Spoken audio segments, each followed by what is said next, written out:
जय हिंद दोस्तों, मैं सुधीर सिंह आपका अपना यूट्यूब चैनल संघर्ष सर पर स्वागत करता हूं। दोस्तों कैसे हैं? उम्मीद करते हैं अच्छे से होंगे। तो दोस्तों आज मैं आप लोग को साइंस का एक बहुत ही बेस्ट तरीका से क्वेश्चन को डील करूंगा। दोस्तों जैसा कि पता चल रहा होगा दोस्तों, आप लोग अगर इस चैनल पर पहली बार आए हैं तो मेरे चैनल को लाइक और सब्सक्राइब जरूर करिएगा दोस्तों। तो चलिए क्वेश्चन को प्रश्न करते हैं। और अगर आप चैनल पर पहली बार आए तो इसको लाइक करके शेयर कर दीजिए और लोगों मित्रों का साथ बता दीजिए दोस्तों। चलिए इस क्वेश्चन को डिस्कस करते हैं। चलिए कार्य दोस्तों कि आवर्त सारणी में दाएं और रखे गए था तो क्या कहलाता है। सबसे पहले आवर्त सारणी होता है क्या दोस्तों? तो सबसे पहले जो आवर्त सारणी होता है इस तरह से बना होता है, ठीक है। देखिए इस तरह से, फिर यहाँ से इस तरह जाएगा और फिर यहाँ जाएगा, ठीक। इस तरह से फिर इधर इस तरह जाएगा, ठीक है दोस्तों। तो उसके बाद ऐसे ऐसे बहुत सारे एलिमेंट्स आते हैं, ठीक है। उसके बाद यहाँ से छोटा छोटा एलिमेंट्स पा जाता है, ठीक है, ऐसा ऐसा, ठीक है। उसके बाद मैं सब आपको डिटेल से बता दूंगा दोस्तों। फिर यहाँ से दो गो यहाँ से रहता है, ठीक है। यहाँ पर आप लोग को हाइड्रोजन होता है, ठीक है। यहाँ पर क्या होता है? हाइड्रोजन होता है, ठीक है। यहाँ पर आप लोग को सबसे पहले देखिए ये दो को जो होता है यहाँ पर ये एस ब्लॉक होता है, क्या दोस्तों? S block. तो बोलेगा कि ये आपका दायां तरफ हो गया और ये आपका बाएं तरफ हो गया। सॉरी दोस्तों, ये आपका लेफ्ट, ये आपको राइट साइड कहलाता है, ठीक है। केमिस्ट्री में इसको राइट साइड बोलते हैं और इसको हम बोलते हैं लेफ्ट साइड, ठीक है दोस्तों। तो देखिए अगर एस ब्लॉक किधर पड़ता है तो लेफ्ट साइड में, ठीक है। और अगर राइट साइड बोलेगा तो इधर आपको पी ब्लॉक बढ़ता है, ठीक है। और यहाँ पर आपको यहाँ पर एस ब्लॉक, यहाँ पर पी ब्लॉक और यहाँ पर आपको डी ब्लॉक होता है। और नीचे में एक और दो ऐसा रहता है लंबा लंबा है इंट्रोवर्ट जो होता है, उसको हम लोग एफ ब्लॉक कहते हैं। क्या कहते हैं दोस्तों? F block. तो क्वेश्चन में आपको 3 क्वेश्चन आपको डिस्कस बोलेगा। एस ब्लॉक कहाँ पर होता है? लेफ्ट साइड में। पी ब्लॉक कहाँ होता है? पी ब्लॉक होता है राइट साइड में, ठीक है। और डी ब्लॉक कहाँ होता है? तो यहाँ पर होता है, ठीक है, बीच में होता है, ठीक है दोस्तों। डी ब्लॉक कहाँ होता है? बीच में होता है, ठीक है। तो डी ब्लॉक में एच होता है, ठीक है। और उसके बाद क्वेश्चन यहाँ से और ऐसा एक ब्लॉक में कितने से 2 एलिमेंट्स होता है। पी ब्लॉक में कितने एलिमेंट्स होता है? 6 होता है। डी ब्लॉक में कितना? 10 होता है। और एफ ब्लॉक में कितना? तो 14 होता है, ठीक है दोस्तों। तो एस ब्लॉक पी ब्लॉक समझ में आ गया। तो क्वेश्चन आता है कि आवर्त सारणी में दाईं ओर रखा गया था तो क्या होता है। तो आवर्त सारणी में जितना सारा इधर पी ब्लॉक में होता है दोस्तों, पी ब्लॉक में क्या क्या होता है? देखिए पी ब्लॉक में आधातु होता है और उपधातु है, ठीक है।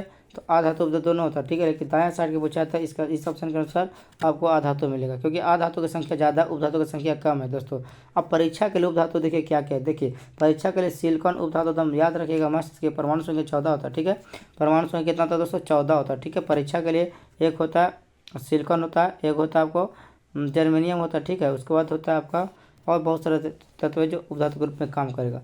एक देखिए धातु और आधातु से एक और क्वेश्चन याद करेगा। देखिए आधातु ग्रुप में एक ब्रोमीन होता है जिसका 35 होता है परमाणु संख्या, ठीक है। और एक होता है पारा, ठीक है। ये द्रव अवस्था में पाया जाता है। फिर क्वेश्चन समझ में आ गया होगा दोस्तों। चलिए क्वेश्चन को आगे के बढ़ते डिस्कस करते हैं, ठीक है। संक्रामक तत्व किसे कहते हैं? डी ब्लॉक को संक्रामक तत्व कहते हैं। डी ब्लॉक को क्या बोलते हैं? संक्रामक तत्व कहते हैं, याद रखना। देखिए डी से संक्रामक है यानी डेंजरस होगा तो संक्रामक, याद रखिए दोस्तों। चलिए क्वेश्चन को डिस्कस करते हैं, आगे के बढ़ते हैं, ठीक है। अगला क्वेश्चन देखते हैं। एक क्वेश्चन से आपको 10 क्वेश्चन समझ में आ जाना चाहिए दोस्तों, ठीक है। एक क्वेश्चन से कम आपको 10 क्वेश्चन अगर समझ में आ रहा है तो आपको बेहतरीन तैयारी हो रहा है। चलिए कह रहा अधातु का ऑक्साइड होते हैं क्या? देखिए अधातु का ऑक्साइड होता है, जैसे यहाँ से आपको पूछ सकता है CO2 क्या होता है, ठीक है, या N2O क्या होता है, ठीक है। तो देखिए धातु के ऑक्साइड जो भी आधातु होता है, आधातु जब ऑक्सीजन के साथ सटता है दोस्तों तो वो ऑक्साइड होता है। वो ऑक्साइड क्या होता है? अम्लीय होता है। क्या होता है दोस्तों? अम्लीय हो जाता है। जब आधातु ऑक्सीजन के साथ सटता है, आधातु जब ऑक्सीजन के साथ सटता है तो क्या हो जाता है? अम्लीय हो जाता है। क्या होता है? आधातु। लेकिन धातु जब ऑक्सीजन के साथ सटता है, क्या होता है? धातु जब ऑक्सीजन के साथ सटता है ना, N2 हो गया, ठीक है। तो ये हो गया क्या चीज़? जैसे क्षारीय बोले या भस्मीय बोले, ठीक है, एक ही बात होता है, ठीक है। उसके बाद उदासीन होता है, जो उदासीन जिसके परमाणु, अब क्षारीय का पीएच मान कितना? 7 से देखो, अम्लीय का पीएच मान कितना था? 7 से कम होता है, ठीक है। और न्यूट्रल का पीएच मान कितना होता है दोस्तों? 7 होता है, ठीक है। न्यूट्रल का पीएच मान कितना होता है दोस्तों? 7 होता है। तो इस क्वेश्चन का जवाब आपको मिल चुका होगा। आधातु के ऑक्साइड पूछा है तो क्या होगा? अम्लीय होगा। धातु का ऑक्साइड पूछेगा तो क्या होगा? क्षारीय हो जाएगा, ठीक है। अगला क्या बढ़ता है? अब देखो CO2 क्या है दोस्तों? CO2 एक प्रकार के ये उदासीन रूप में होता है, ठीक है। उदासीन के रूप में याद रखना। ऐसे ही अम्लीय भी होता है, ठीक है, अम्लीय याद रखें, ठीक है। ऐसे अम्लीय होता है, ठीक है। लेकिन हाँ CO2 बोलेगा तो अम्लीय होगा, लेकिन CO बोलेगा तो क्या? उदासीन हो जाएगा, ठीक। अगला क्वेश्चन के बढ़ते हैं। चलिए नेक्स्ट क्वेश्चन। नेक्स्ट क्वेश्चन क्या कर रहा है दोस्तों? कह रहा है कि स्टेनलेस स्टील किन धातु का मिश्रण होता है? जो स्टेनलेस स्टील होता है जो किस धातु के, तो ये बनता है ना, निकेल और प्लस क्या बनता है सर दोस्तों? क्रोमियम। निकेल के जो परसेंटेज होता है 10 से लेकर 8 से 10% होता है, ठीक है। 8 से कितना परसेंट? 10%। ये इसका परसेंटेज कम रहता है, ठीक है, इसका मात्र 2% रहता है। तो निकेल और क्रोमियम से बनता है स्टेनलेस स्टील। क्या बनता है? स्टेनलेस स्टील बनता है, ठीक है। आप देखिए निकेल हो गया और एक हो गया निकेल, होगा क्या क्रोमियम होगा। क्रोमियम के परमाणु संख्या 24 होता है दोस्तों, ठीक है, ठीक है ना, हाँ ठीक। क्रोमियम के परमाणु संख्या 24 होता है, निकेल के परमाणु संख्या 27 होता है, ठीक है। एक आता है कोबाल्ट, कोबाल्ट का परमाणु संख्या कितना 28 होता है दोस्तों। कोबाल्ट का परमाणु संख्या कितना होता है 28, याद रखिए कोबाल्ट का परमाणु संख्या कितना होता है 28। ये भी परीक्षा में आपको पूछ सकता है दोस्तों, ठीक है। चलिए अगला क्वेश्चन बढ़ते हैं। नेक्स्ट क्वेश्चन क्या कर रहा है, बहुत अच्छा क्वेश्चन दे रहा है। कह रहा है क्वेश्चन कि वह प्रक्रम जिसके द्वारा शरीर में ऊर्जा उत्पन्न होता है, ठीक है। वह प्रक्रम जिसके द्वारा शरीर में ऊर्जा, देखिए आप लोग क्या कर सब पढ़ लेते हैं। आपको इसमें आप देखिए, चाहे आप श्वसन मारिएगा चाहे आप पोषण मारिएगा, ठीक है। चाहे आप क्या मारिएगा श्वसन मारिएगा आप, चाहे आप श्वसन मारिएगा है ना, या आप क्या मारिएगा पोषण मारिएगा, ठीक है, यही में से।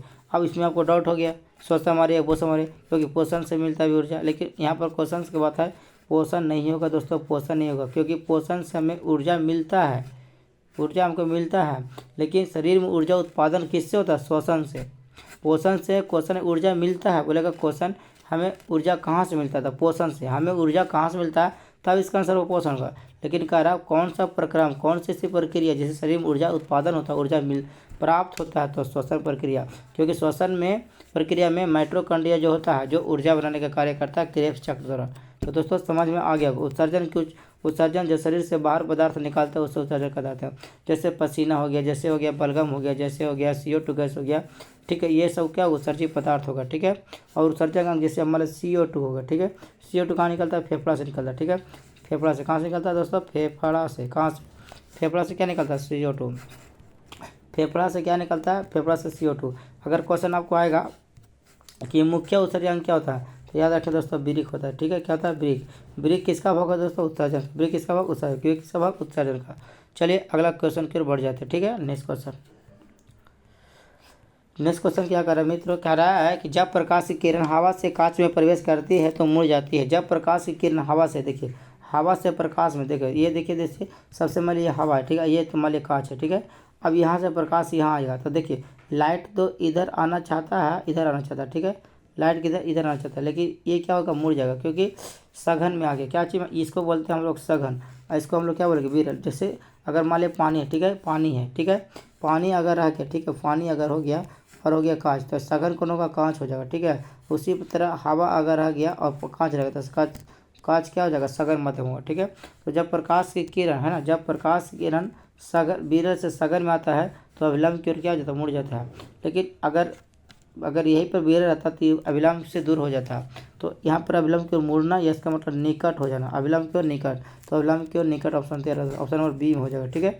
ये समांतर कुछ नहीं होता, अभिलंब से दूर होता है कब, जब होता है बी, देखिए विरल होगा तब दूर होगा दोस्तों, विरल होगा तो दूर होगा, विरल दूर, ठीक, विरल होगा तो दूर, और सघन होगा तो देखिए सघन होगा तो आपको सघन में क्या होगा, मुड़ जाएगा, ठीक है, मुड़ जाएगा, और विरल में क्या होगा, दूर हो जाएगा, ठीक, याद रखना। अगला प्रश्न क्या बढ़िया, अगला प्रश्न दो वही प्रश्न रिपीट हो गया आपका, ठीक है। अगला प्रश्न देखिए, कहता है प्रकाश का, है ना, कहता है प्रकाश का वर्ण विक्षेपण किस उपकरण से संभव होता है, प्रकाश का वर्ण विक्षेपण।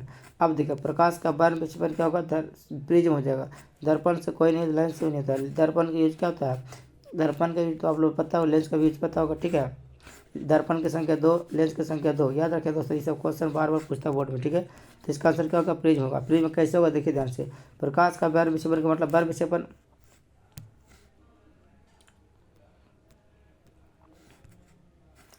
सबसे पहले वर्ण विक्षेपण क्या होता है इसके बारे में जानकारी देते हैं। तो वर्ण विक्षेपण क्या होता है, प्रकाश के, है ना, प्रकाश के 7 रंग में विभक्त हो जाने को क्या कहते हैं, प्रकाश के, जब प्रकाश की किरण, जैसे ये मान ली प्रिज्म, ठीक है, क्योंकि आंसर प्रिज्म बताया। अब प्रकाश के सूर्य की इधर, सूर्य का प्रकाश यहाँ गया, ठीक है, सूर्य का प्रकाश यहाँ से गया, ठीक है।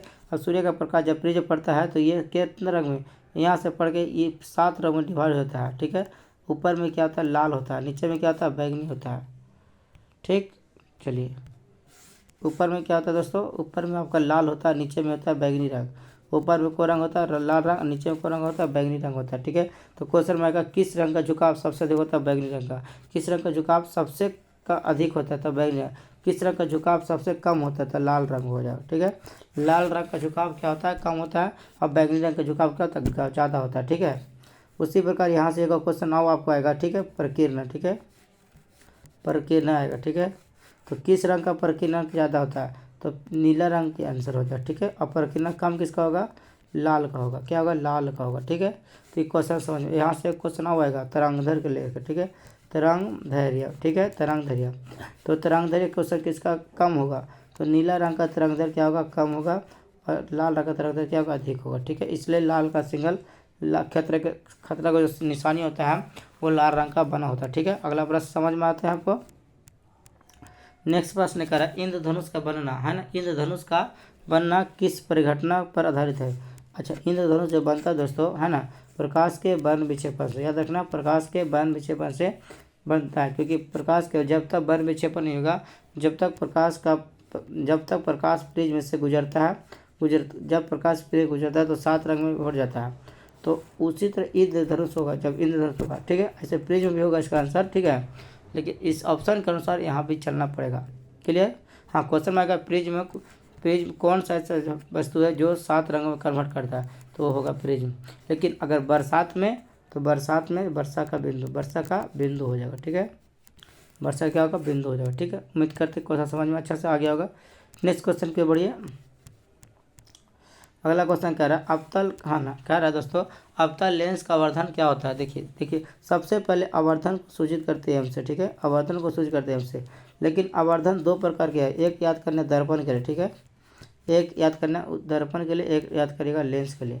फिर से देखिए एम जो होता है दोस्तों, एम 2 प्रकार के, एक याद रखिए दर्पण के लिए। ठीक है, एक क्या होगा दर्पण के लिए, और एक होगा आपका कैसे के लिए, लेंस के लिए। ठीक है, लेंस के लिए। ठीक, एक होगा दर्पण के लिए और दूसरा क्या होगा, लेंस के लिए। ठीक है, तो अवतल दर्प देखिए लेंस होगा इसका, देखिए वी बट क्या होता है। ठीक है, -v/2। लेंस में क्या होगा -v/2, लेकिन लेंस बोल दिया है अवतल दर्पण के लिए, तो क्या होगा लेंस में अवतल दर्पण करता है वी बट क्या होगा, ई हो जाएगा। तो इसका राइट आंसर डी हो जाएगा। ठीक है, इसका राइट आंसर क्या होगा, डी हो जाएगा। ठीक, चलिए अगला प्रश्न क्या बढ़ते हैं। ठीक, लेंस के आवर्धन का ऐसा मात्रा क्या होता है, तो आवर्धन का ऐसा मात्रा क्या होता है, मात्रक विहीन होता है। ठीक है, क्या होता है, मात्रक विहीन, यानी मात्रक होता नहीं इसका। ठीक है, अगला क्वेश्चन चलिए।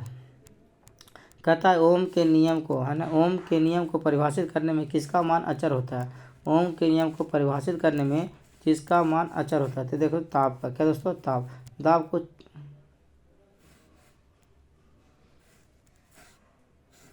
ओम के नियम प्रकाशित करने में किसका मान अचर होता है, तो ताप का। ठीक है, विभवांतर धारा में दोस्त क्वेश्चन, विभवांतर किसको मापता है, वोल्ट मीटर को। किसको मापता है, वोल्ट मीटर को। ठीक है, वोल्ट मीटर को। धारा एमीटर को, धारा एमीटर को मापता है। ठीक है, एमीटर धारा किसको नापने वाला क्या होता है, एमीटर। विभवांतर को नापने वाला वोल्ट मीटर। ठीक, चलिए अगला क्वेश्चन। अब कर रहे दोस्तों डायनमो, है ना, डायनमो से कैसी धारा प्राप्त होती है, तो डायनमो से दोस्तों, है ना, दिश धारा प्राप्त होगा। कैसा, दिश धारा। ठीक, डायनमो से कैसा धारा प्राप्त होता है, दिश धारा। डायनमो से कैसे धारा, दिश धारा प्राप्त होगा। ऑप्शन नंबर बी होगा। ठीक है, चलिए अगला क्वेश्चन की बढ़ते हैं। अगला क्या कर रहा है क्वेश्चन, ब्रिक के, है ना, ब्रिक के संरचनात्मक क्रिया में क्या कहते हैं, ब्रिक के संरचनात्मक इकाई को क्या बोलते हैं दोस्तों, इसको बोलते हैं नेफ्रॉन। क्या बोलते हैं, नेफ्रॉन। ठीक है, नेफ्रॉन। अब देखिए थोड़ा सा ये सब देखिए, सब ये जितना सारा दिया गया सब ब्रिक का ही पार्ट है। ठीक है, देखिए ग्लोमेरुलेशन क्या होता है, ये क्या करता है, फिल्ट्रेशन करता है। ठीक है, मतलब रक्त का क्या करता है, फिल्ट्रेशन करता है। जो शुद्ध रक्त होता है उसको शरीर के लिए भेज देता है, और जो अशुद्ध होता है उसको क्या होता है, हमारे से ब्रिक में लाने का काम होता है। बोमेन संपुट ये भी छानना का काम करता है। मूत्रवाहिनी, जहाँ पर मूत्र जिस रास्ता से आता है उसको क्या बोलते हैं, मूत्रवाहिनी। देखिए सबसे पहले यहाँ पर समझ लिए।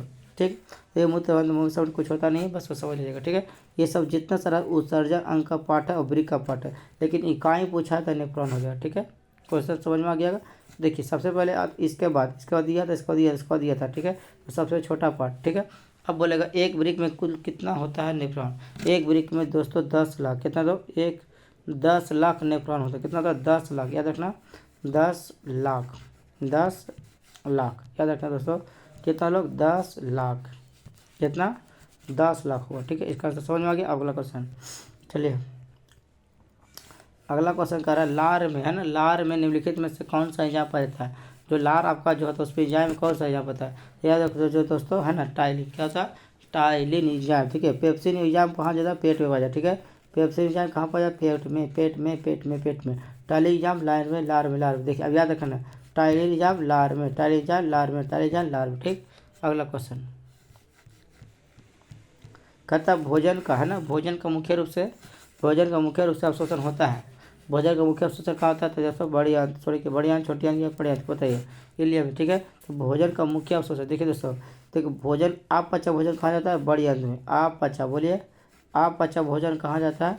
बड़ी आंत में। हाँ, क्वेश्चन मार्क यही होगा कि पानी का अवशोषण कौन करता है? तब बड़ी आंत हो जाएगा।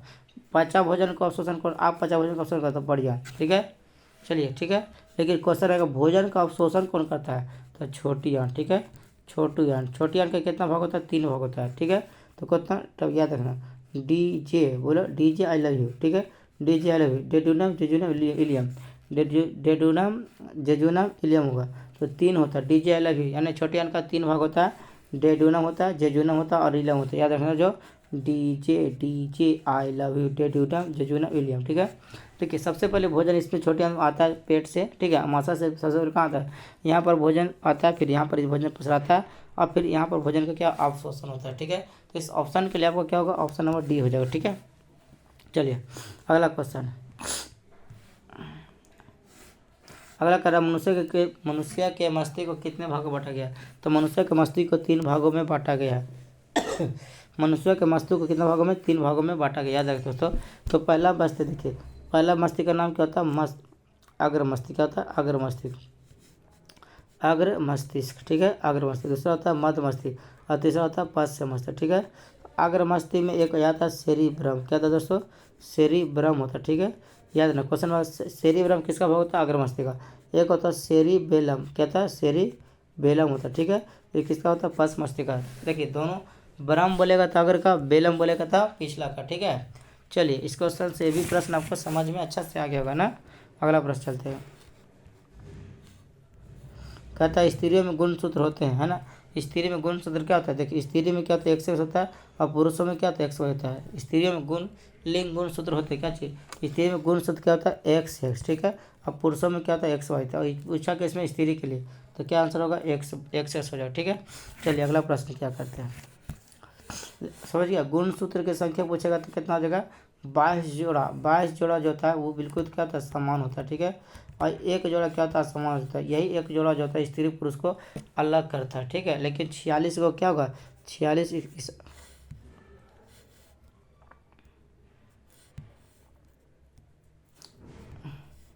अगर इसकी संख्या पूछेगा आपको, इसकी संख्या अगर पूछेगा आपसे तो 46 हो जाएगा, ठीक है। कितना हो जाएगा? 46। 44 संख्या होगा जो समान होगा और 2 संख्या होगा जो असमान होगा, ठीक है, जो स्त्री पुरुष को निर्धारण करता है। अगला क्वेश्चन, अगला क्वेश्चन कर रहा है कि 2 सेंटीमीटर से, है ना, 2 सेंटीमीटर से अधिक वर्षा वाले क्षेत्र को क्या कहते हैं? 2 सेंटीमीटर से अधिक वर्षा वाले क्षेत्र को क्या कहते हैं? तो इसका राइट आंसर नाम होगा। क्या दोस्तों? नाम हो जाएगा, ठीक है। बस ये क्वेश्चन नॉर्मल क्वेश्चन नहीं है, लेकिन आपको याद रखना जरूरी है, ठीक है। और 200 सेंटीमीटर वर्षा वाले के क्या बोलते हैं? नाम हो जाए, ठीक है। चलिए अगला क्वेश्चन बढ़ते हैं। अगला कहता है, कह रहा है कि पर्यावरण है तरीके,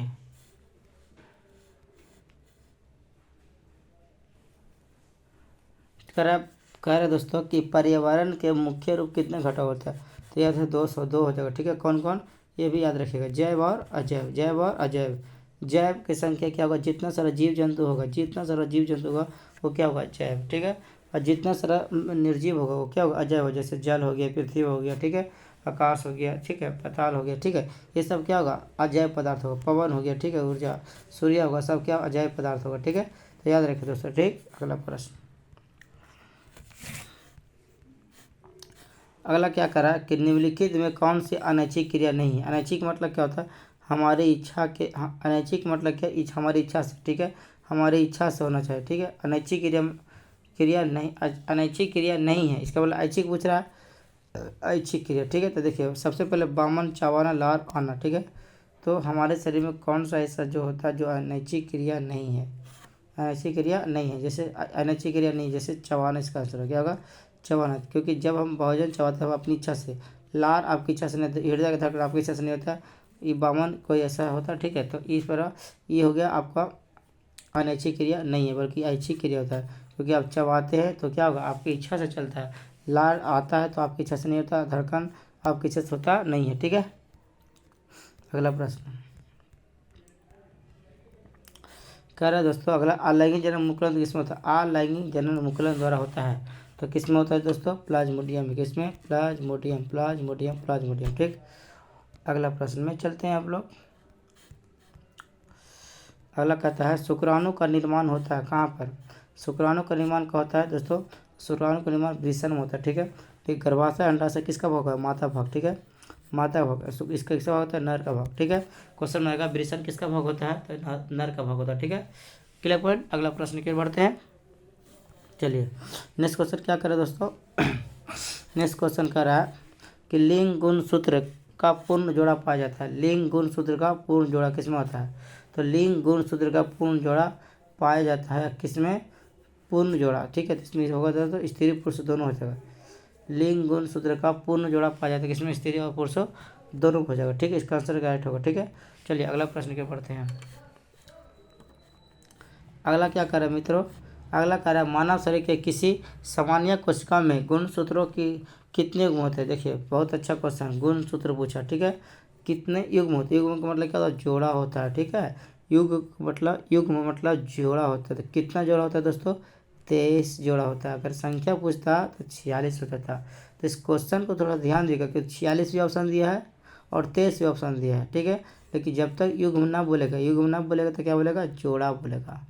क्या बोलेगा, जोड़ा। तो जोड़ा बोले तो कितना होगा, 23। संख्या पूछेगा तो 46। लेकिन 22 क्या है, 22 समान आकार का, और एक जोड़ा क्या होगा, असमान आकार। ठीक, चलिए अगला प्रश्न। अगला कह रहा है क्या चीज कि नर युग्मक और मादा युग्मक, जब एक नर युग्मक होता है और एक मादा युग्मक होता है। ठीक है, जब दोनों आपस में मिलता है तो क्या कहलाता है, तो याद रखना दोस्तों, निषेचन। देखो परागण की क्रिया किस में होता है, पौधा में होता है। किण्वन की क्रिया ईस्ट में होता है। ठीक है, किण्वन की क्रिया किस में, ईस्ट में। परागण की क्रिया किस में होता है, पौधा में, याद रखिएगा, पौधा में। ठीक है, निषेचन क्रिया स्त्री पुरुषों में होता है। ठीक है, अंकुरन का प्रकार जो होता है, बीजों को जब बाहर निकलता है पृथ्वी से तो उसको अंकुरन कहलाता है। ठीक है, चलिए नेक्स्ट प्रश्न की ओर बढ़ते हैं।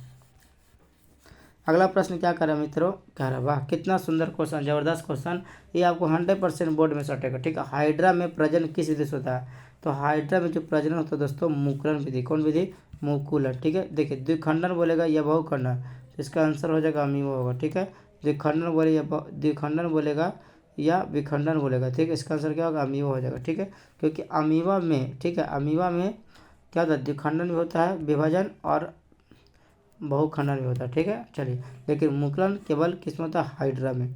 मुकुलन किस में दोस्तों, हाइड्रा में हो जाएगा। ठीक, अगला प्रश्न है, कितना सुंदर क्वेश्चन दे रहे हो मित्रों।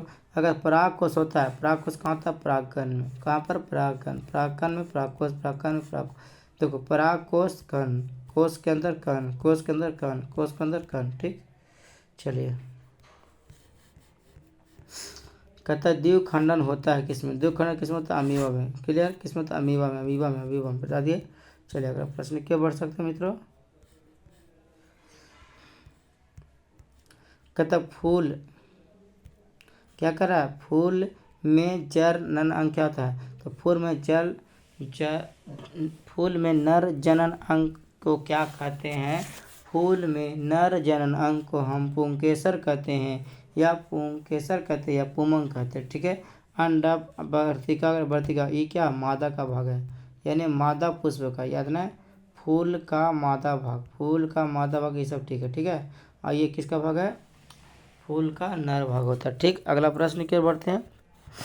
नेक्स्ट क्वेश्चन क्या करा, क्या करा कि अंडाणु निषेचित कहाँ पर होता है, अंडाणु योनि में या गर्भाशय में या फैलोपियन नलिका में। सबसे पहले योनि जो होता है दोस्तों, नर का जो स्पर्म होता है वो स्पर्म है ना, नर का जो स्पर्म होता है, ठीक है, उसको ये रिसीविंग करता है। ठीक है, गर्भाशय में क्या होता है, बच्चा पलता है। ठीक है, गर्भाशय में क्या होता है, बच्चा क्या करता है, पलता है। ठीक है, क्वेश्चन में आएगा बच्चा कहाँ रहता है, गर्भाशय में। योनि का मुख्य कार्य करता है स्पर्म को रिसीव करना था। ठीक है, अब अंडाशय कितना बोलेगा, मादा में कुल कितना अंडाशय होता है, अंडाशय की संख्या 2 होता है, और लेकिन अंडाणु निषेचित का होता है फ्लोपियन नलिका में होती है। याद रखिए, अंडाणु जो निषेचित होती है वो आपका फ्लोपियन नलिका में होती है। ठीक है, अंडाणु निषेचित किस में होती है मित्रों, फ्लोपियन नलिका में होती है। ठीक है, फ्लोपियन नलिका को और क्या बोल सकते हैं, डिग वानी, कहते हैं क्या, डिग वानी बोलता है। ठीक है, याद रखना, या फ्लोपियन ट्यूब बोले, या फ्लोपियन नलिका बोले, या डिग वानी बोले, की बात होता है। ठीक, चलिए अगला प्रश्न कह रहा क्या दोस्तों, कहता है शुक्राणु बनता है कहाँ पर, वृषण में। शुक्राणु कहाँ बनता है, ये तीनों किसका भाग होता है, मादा का भाग होता है। ये तीनों मादा का भाग हुआ नबुआ, वृषण किसका भाग हुआ, नर का भाग हुआ रे, नर का भाग हुआ रे। शुक्राणु बनता है वृषण में, शुक्राणु देखिए लास्ट में ना अंतिम में ना, मिल गया, काम हो गया। चलिए आगे बढ़िए, क्वेश्चन को पढ़िए डिजाइन से, बताइए आराम से, ठीक है। जब तक आप तक रिवीजन नहीं करिएगा मित्रों, तब तक आप इसको हल कैसे कर सकते हैं ना। कह रहा है दोस्तों कि पुष्पी पौधे में अलैंगिक जनन किसके द्वारा होता है, पुष्पी पौधों में अलैंगिक जनन। देखिए जो पुष्पी पौधा, देखिए पुष्प में अलैंगिक जनन होता है, ठीक है, लेकिन किस में होता है बताइए, किस में, किसके द्वारा, तो या पत्तियों द्वारा, या तने के द्वारा, फूल द्वारा, या बीज द्वारा। तो लिखा हुआ पुष्पी मतलब फूल तब फूल, फूल तब फूल, फूल तब फूल, फूल तब फूल, फूल तब फूल, कभी आपको डिस्टर्ब नहीं करेगा, क्योंकि फूल तब फूल, फूल तब फूल। ये पुष्पी बोला तो ये फूल बोल दिया, पुष्पी बोला तो फूल होगा, ठीक। पत्ती में श्वसन क्रिया होती है, पत्ती में श्वसन, पत्ती में श्वसन, पत्ती में श्वसन। तना में क्या होता है, तना में संचित होता है भोजन, ठीक है, तना में भोजन क्या होता है, संचित होता है। तना में भोजन क्या था, संचित होता था। दोस्तों बीज क्या था, अंकुरण का काम करता, ठीक। चलिए हम इस क्वेश्चन की ओर बढ़ते हैं मित्रों। लाजवाब जवाब था है क्वेश्चन। कह रहा है निम्न में से कौन मानव में मादा जनन तंत्र का भाग नहीं है, वह। तो देखिएगा अंडाशय, गर्भाशय, डिगवानी, इसी को बोलते हैं कभी कभी फिलोपियन नल का। ये मादा का भाग है, तो नर का भाग पूछ रहा था हमसे, तो शुक्रवाहिका होगा। शुक्रवाहिका एक प्रकार के नली होता है, क्या होता है, नली होता है, जो टेस्टी से जब दो गो हमारे बोलेगा वृषण बोलेगा नर में कुल कितना टेस्ट होता है, 2 टेस्टिस, कितना टेस्टिस, 2 टेस्टिस। इसी 2 टेस्टिस से आपका एक नलिका निकलती है, क्या निकलती है, नलिका। इसी को शुक्रवाहिका कहते हैं, ठीक है, समझा। इसी शुक्रवाहिका में यहाँ जाकर वृषण में स्पर्म क्या करता है, जमा होता है, बंध के निर्माण होता है, यहीं पर रहता है, ठीक है। इसके टेम्परेचर कितना होना चाहिए, कम होना चाहिए, ठीक है। इसका टेम्परेचर क्या होना चाहिए दोस्तों, कम होना चाहिए। शुक्राणु का टेम्परेचर कम होगा तो इससे चाइल्ड उत्पन्न अच्छा आएगा, ठीक है। अगर टेम्परेचर ज़्यादा रहेगा तो चाइल्ड क्या होगा, कमज़ोर हो जाएगा। टेम्परेचर कम रहेगा दोस्तों तो चाइल्ड जो होगा बहुत हेल्दी आएगा और स्ट्रांगलिटी आएगा, ठीक है। चलिए प्रश्न की ओर बढ़ते हैं, जवाब बढ़ते हैं, धीरे धीरे बढ़ते हैं। कह रहा है दोस्तों कि निम्नलिखित में वाइलिंग जंतु है, तो इसका आंसर तो बता दिया आप लोग को, केचुआ हो जाएगा, ठीक है। अगला प्रश्न की ओर बढ़ते हैं। चलिए केचुआ से अभी 2-3 प्रश्न आ सकता था, ठीक है। अब देखिए केचुआ जो होता है ना, केचुआ जो होता है, केचुआ वह लिंगित हो गया, लेकिन ये किसान का दोस्त भी होता है, ठीक है। किसान का ये क्या था, नाइट्रोजन को उल्टा पुल्टा कर मदद करता है, ठीक है। मछली इसका बोलेगा श्वसन अंग का नाम क्या होगा, मछली का श्वसन अंग का नाम भी पूछेगा तो याद रखिए दोस्तों गिल्स होगा, क्या होगा, गिल्स होगा।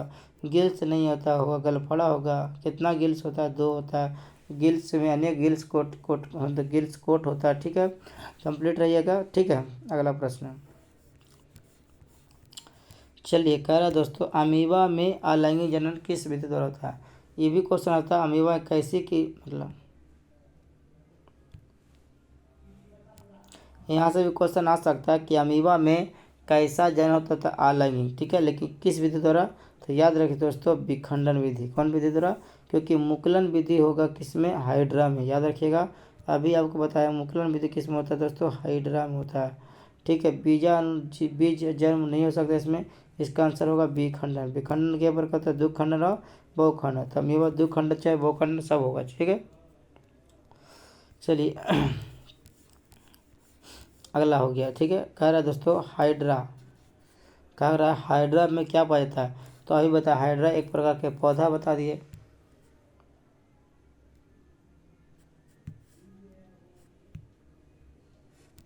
हाइड्रा बता दिए है ना, तो हाइड्रा एक प्रकार के मस्तिष्क तंत्रिका मुख, इसमें हुबे नहीं करते सब तीनों, ठीक है। इसका क्या होगा, स्पर्शक हो जाएगा, ठीक है, स्पर्शक पाया जाता है, ठीक। अगला प्रश्न है,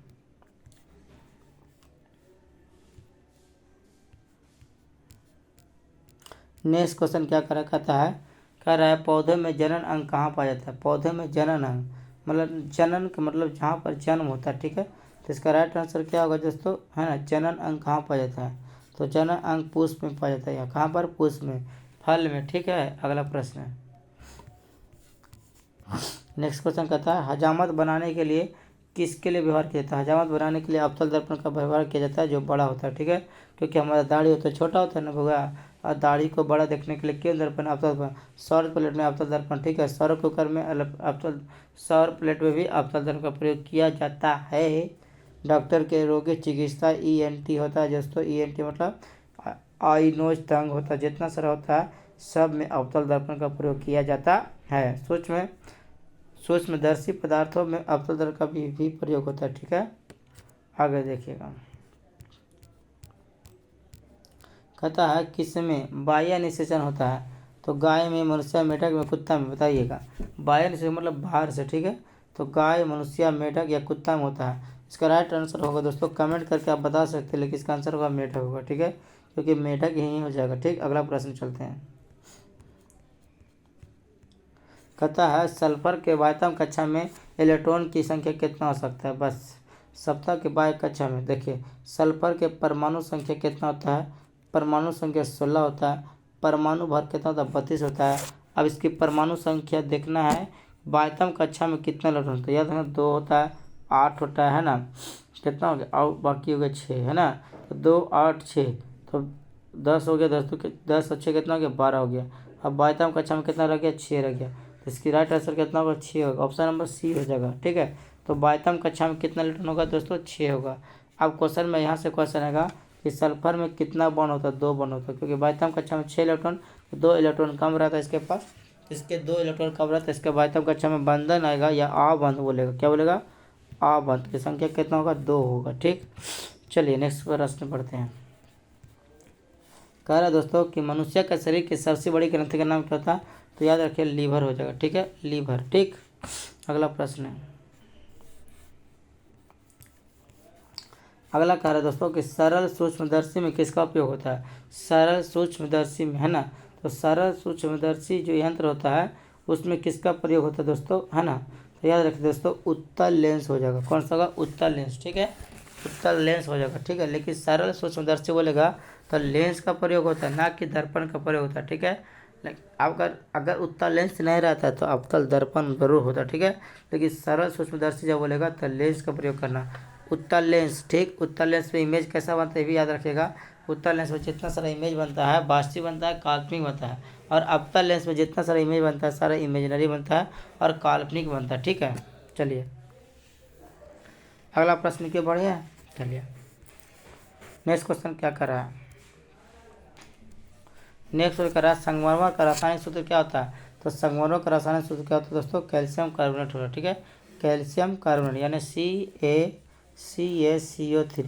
ये इसी को खड़िया भी बोल सकते हैं, इसी को मार्बल भी बोल सकते हैं, इसी को संगमरमर बोल सकते हैं, ठीक है। इसी को हम लोग बोल सकते हैं हड्डी का सूत्र बोल सकते हैं, ठीक है। तो बहुत सारे सूत्र इसका अकेले हो जाएगा, ठीक। चलिए अगला कह रहा है दोस्तों क्लोरोफिल का रंग होता है। क्लोरोफिल का रंग, क्लोरोफिल के वजह से पत्तियों का रंग हरा होता है। इसका राइट आंसर हरा हो जाएगा, ठीक है। अगला प्रश्न क्यों पढ़िए, नेक्स्ट कह रहा है क्वेश्चन, वाह लास्ट। चलिए देखिए दोस्तों कह रहा है एक उत्तल लेंस की क्षमता कितना है, 1 डायोप्टर। तो लेंस की फोकस दूरी होगा, ठीक है। तो देखिए P बराबर होता है दोस्तों, है ना, P बराबर होता है 1/f होता है, ठीक है। सबसे पहले देखिए लेंस की क्षमता के, सबसे लेंस की क्षमता का सही मात्रा बोलेगा तो डायोप्टर हो जाएगा, ठीक है। लेंस की क्षमता का सही मात्रा डायोप्टर होगा। अब हमको जानना है P बराबर होता है 1 क्या होता है, f होता है, 1/f, ठीक। अब यहाँ पर देखिए इसका मान 1 दिया है, ठीक है, और 1/f देते हैं, ठीक है, 1/f। अब तिरछा तिरछा गुना करेंगे तो क्या होगा दोस्तों, f बराबर कितना होगा, f बराबर 1 होगा। अब 1 मीटर होगा, ठीक है, 1 मीटर, ठीक है। p बराबर क्या हो जाएगा, f बराबर होगा 1f बराबर 1 मीटर होगा। अब एक मीटर में कितना सेंटीमीटर, 100 सेंटीमीटर। 1 मीटर में 100 सेंटीमीटर हो जाएगा। अब हो गया 100 सेंटीमीटर, 100 तो निकल गया आपको, 100 निकल गया सेंटीमीटर। अभी देखना है प्लस होगा कि माइनस होगा। तो उतना लेंस के जितना सारा कुछ पूछे, चाहे आपको R पूछे, चाहे आपको V पूछे, चाहे U पूछे, चाहे आपको F पूछे, सारा क्या हो जाएगा प्लस में होता है, ठीक है। इसका राइट आंसर क्या होगा, सी हो जाएगा। ठीक है, क्या होगा, सी। ठीक, लेकिन इसी तरह उत्तल लेंस के पहले यह अवतल लेंस पूछेगा। ठीक है, अवतल लेंस पूछेगा तो इसमें AF की संख्या या R की संख्या या V की संख्या, ये सारा क्या होगा, माइनस में होगा। ठीक है, क्या होगा, माइनस में होगा। ठीक, चलिए नेक्स्ट क्वेश्चन के बढ़ते आते हैं हम लोग। अगला कह रहा है दोस्तों कि हमारे शरीर का pH का परास के बीच का कार्य होता है। तो हमारे शरीर का pH का परास का संख्या होगा 0.0 से लेकर 0.0 से लेकर 4.8 तक होता है। ठीक है, 4.8 तक। ऑप्शन नंबर क्या होगा, ए हो जाएगा। ठीक है, चलिए नेक्स्ट प्रश्न के बढ़ते हैं। अगला प्रश्न क्या कर रहा है, जंदार और संदार। ठीक है, कह रहा है दोस्तों ओम, यहाँ से आपको 2 क्वेश्चन आपको करवाऊंगा। ठीक है, बहुत ध्यान से देखिए दोस्तों, क्योंकि बहुत मेहनत लगती है प्रैक्टिस कराने में। ठीक है, क्वेश्चन को प्रैक्टिस कराने में बहुत ही टाइम लगता है और मेहनत भी लगता है। और आप लोग चोरवा कहीं का, आप लोग कमेंट भी नहीं करते, लाइक भी नहीं करते हैं। अगर लाइक और कमेंट नहीं करिएगा तो हम कैसे बनाएंगे मन से, बताओ। इसलिए लाइक और कमेंट जरूर करिएगा, बताओ, लाइक और कमेंट जरूर करिएगा। ठीक है, चलिए प्रश्न के बढ़ते, चलिए बात ज़्यादा नहीं करेंगे, नहीं तो बोलेगा कि पढ़ाते मास्टर बना नहीं। ठीक है, अगला प्रश्न, 10 ओम एवं 20 ओम के 2 प्रतिरोधों को श्रेणी क्रम में जोड़ने पर उसका समतुल्य प्रतिरोध क्या होगा। देखिए दोस्तों, सबसे पहले बात आता है प्रतिरोध के प्रकार होता है, 2 प्रकार के।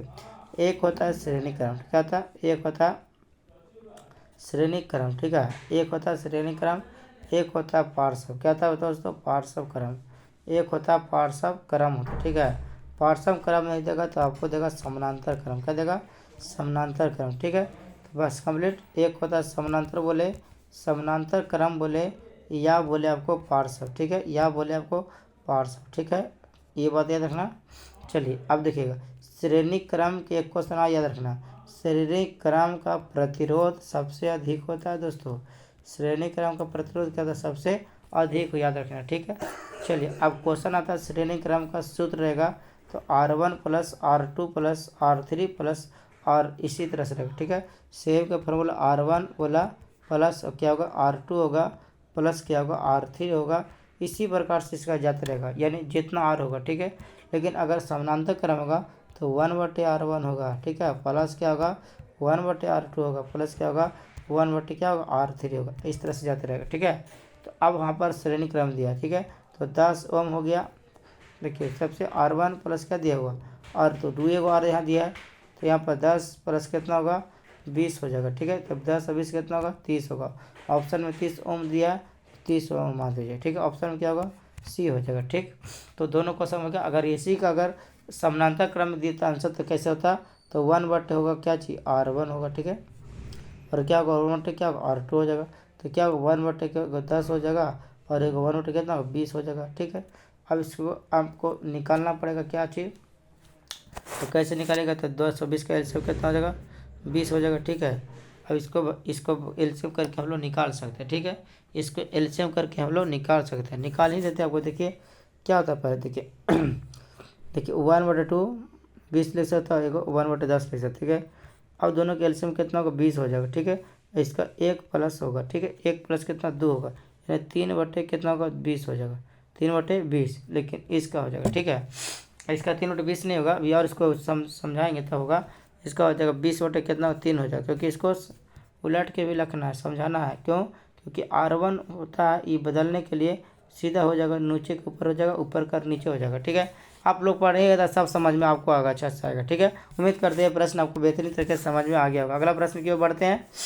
चलिए कह रहा मित्र कह रहा है कि बैटरी से किस प्रकार की धारा निकलता है। तो बैटरी से AC धारा निकलता है, या DC निकलता है, या AC DC दोनों निकलता है। तो बैटरी से याद रखें दोस्तों, DC निकलता है। क्या चीज़ निकलता है, DC करंट।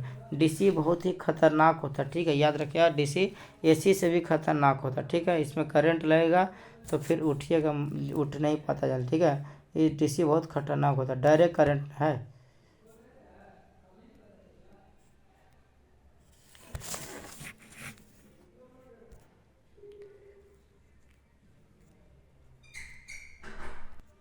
तो बैटरी में कौन सा धारा निकलता है दोस्तों, बैटरी में DC धारा निकलता है। ठीक है, ऑप्शन नंबर का बी हो जाएगा। चलिए प्रश्न के आगे को बढ़ते हैं। ठीक है, अगला क्वेश्चन क्या कर रहा है अगला क्वेश्चन बहुत जानदार और शानदार। ठीक है, कहता एमीटर को विद्युत परिपथ में कैसे जोड़ा जाता है। एमीटर को विद्युत परिपथ में श्रेणी क्रम में जोड़ा जाता है। लेकिन वोल्ट मीटर होगा तो वोल्ट मीटर जब देगा दोस्तों वोल्ट मीटर तो किस में जोड़ा जाता है। एमीटर जो होता है धारा को मापता है, वोल्ट मीटर विभवांतर को मापता है। ठीक है, तो वोल्ट मीटर का आंसर होगा समानांतर क्रम। ठीक है, लेकिन इस ऑप्शन के लिए आपका क्या होगा, ऑप्शन नंबर ए हो जाएगा। ठीक, चलिए क्वेश्चन की ओर बढ़ते हैं। अगला क्वेश्चन कर रहा है क्या कि विद्युत हीटर के कुंडली में किसका प्रयोग किया जाता है। तो विद्युत हीटर कुंडली में नाइक्रोम का प्रयोग किया जाता है। टंगस्टन का गलनांक सबसे अधिक होता है। ठीक है, अगला प्रश्न की ओर बढ़ते हैं। चलिए कह रहा है दोस्तों 1 HP यानी ये हायर प्रेशर है ना, हायर पावर ना, हायर पावर क्या होता है 1 HP बराबर होता है 746 वाट। 746 वाट, क्योंकि शक्ति का ऐसा मात्रा वाट 746। ठीक, चलिए लास्ट और जानदार क्वेश्चन बताने वाले हैं आपको। ठीक है, तो ये लास्ट और जानदार क्वेश्चन था आपका, है ना। तो उम्मीद करते हैं जितना सारा मैं आपको बताया मित्रों, है ना, उम्मीद करते हैं जितना सारा आपको बता दिया आपको सारा आपको समझ में अच्छे से आ गया होगा। ठीक है, तो अगर आपको अच्छा लगता है इस चैनल पर आए हैं तो मेरे वीडियो को लाइक और ज़रूर करिएगा। ठीक है, लाइक और कमेंट ज़रूर करना। ठीक,